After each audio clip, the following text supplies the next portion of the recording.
Kara Walker discusses the significance of the silhouette. The silhouette didn't just happen.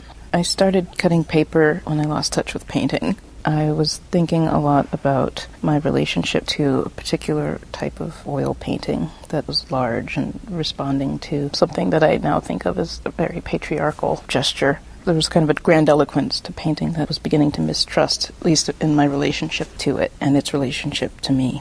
I began to think of painting as indicative of those kinds of social structures that put me in last place as a woman of color, black woman in America.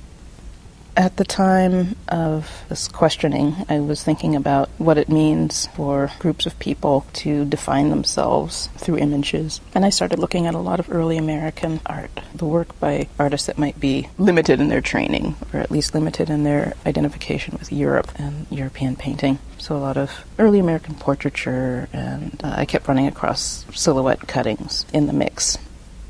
I had a project in mind a number of years ago, and that project was to envision the world as a black thing. There was a phrase floating around in the early 90s or late 80s, it's a black thing you wouldn't understand. Part of my project of looking for black things called for misinterpreting whatever I could, and I began to misinterpret those early American silhouettes that I was uncovering.